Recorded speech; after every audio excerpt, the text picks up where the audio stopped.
চিৎকার করে একটা লাফ মারছে। যাকে আসমানের মালিক তোমার দয়ালু আল্লাহ চিৎকার করে লাফ দিচ্ছে যাক আল্লাহ আমি তো মনে করছিলাম আল্লাহ তাআলা মনে হয় আমার অনর্থক সৃষ্টি করেছেন। না না, আল্লাহ রাব্বুল আলামিন আমাকে অনর্থক সৃষ্টি করেন নাই। আল্লাহ রাব্বুল আলামিন আমাকে কাজের জন্য সৃষ্টি করেছেন।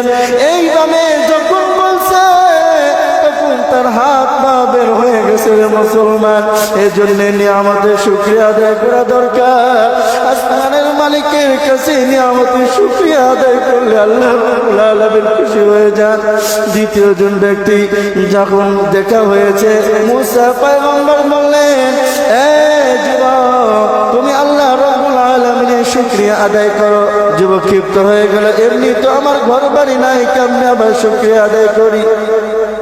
এই বলে যখন সে নারাজ হয়ে গেছে, তার ঘর বাড়ি সহ উড়ে গেছে। প্রথম ব্যক্তির সাথে সাক্ষাৎ, ওই যে টাকা পয়সাওয়ালা, ওর সাথে দেখা হয়ে গেছে। তখন বলে মুসা পয়গম্বর কি শুনলেন আল্লাহ তাআলার কাছে?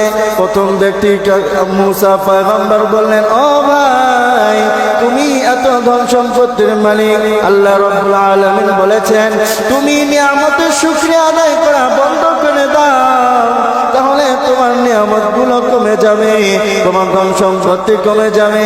ওই আল্লাহর বান্দারা বেশি বেশি করে নিয়ামতের শুকরিয়া আদায় করা শুরু করে দিয়েছে।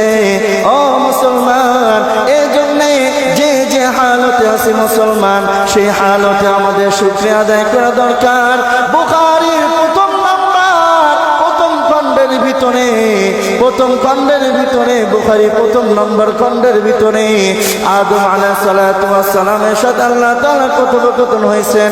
আল্লাহ রাব্বুল আলামিন কাউকে ধনী বানাইছেন, কাউকে গরীব বানাইছেন, কাউকে সুন্দর বানাইছেন, কাউকে অসুন্দর বানাইছেন, কাউকে উচ্চ পর্যায়ে বানাইছেন, কাউকে নিম্ন পর্যায়ে বানাইছেন। আদম পয়গম্বর উনি বলেন, ও আল্লাহ আপনি সকলকে সমান করে দেন। আল্লাহ রাব্বুল আলামিন বললেন, না আদম, এটা যদি করা হয় তাহলে সমাজের ভিতরে বিশৃঙ্খলা দেখা দিবে, মানুষ কাউকে মান্যগণ্য করবে না। এ মুসলমান, এই জন্য সিকসাদি রাহমাতুল্লাহি আলাইহি গুলিস্তার ভিতরে লিখছেন, আসমানের মালিক আমাদেরকে যেই হালতে রাখেন সেই হালতে আমাদের শুকরিয়া আদায় করা দরকার। এই জন্য সর্বদাই আলহামদুলিল্লাহ আলহামদুলিল্লাহ বলা দরকার। এই জন্য আসমানের মালিক বনি ইসরাঈলদের ব্যাপারে বলেছেন, ইয়া বানি ইসরাঈল আযকুরু নি'মাতি আল্লাতী আন'আমতু আলাইকুম ওয়া আন্নী ফাদ্দালতুকুম আলাল আলামিন।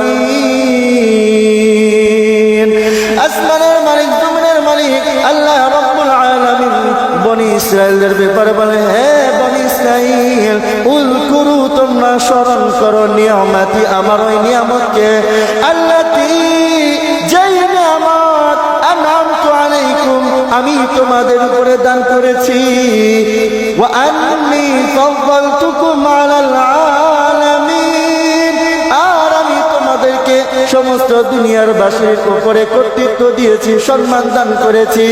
এ বনি ইসরাঈল তোমরা আল্লাহ তাআলার নিয়ামতের শুকরিয়া আদায় করো। আর আসমানের মালিকের প্রথমে সিজদায় মাথা লুটিয়ে দাও। আসমানের মালিক কোরআন নাজিল করেছেন, যেই বনি ইসরাঈল পয়গম্বর আরবি সাল্লাল্লাহু আলাইহি ওয়াসাল্লামের দোহাই দিয়ে পয়গম্বর আরবি সাল্লাল্লাহু আলাইহি ওয়াসাল্লামের নামে আল্লাহ তাআলার কাছে দোয়া করত, আয় আল্লাহ আমাদেরকে যুদ্ধে আপনি মুহাম্মদুর রাসূলুল্লাহ সাল্লাল্লাহু আলাইহি ওয়াসাল্লামের উসিলায় আমাদেরকে যুদ্ধে বিজয় লাভ করাইয়া দেন।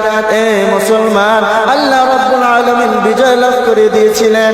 এরপরে যখন আল্লাহর পয়গম্বরকে আল্লাহ রাব্বুল আলামিন ইসমাঈলী বংশে পাঠালেন, আল্লাহর পয়গম্বর যখন তার উপরে কোরআন শরীফ নাজিল করা হলো, পয়গম্বরকে কোরআন যখন দেওয়া হলো, আল্লাহর পয়গম্বর দু জাহানের সরদার সাইয়্যিদুল কাউনাইন, দু জাহানের নবী তোমার আমার নবী পয়গম্বর আরবী দিনের নবী মায়ের নবী রাহমাতুল লিল আলামিন সাইয়্যিদুল মুরসালিন যখন কোরআন পাইলেন আল্লাহ রাব্বুল আলামিনের কাছ থেকে কওমের নিকটে গেলেন দাওয়াত দিলেন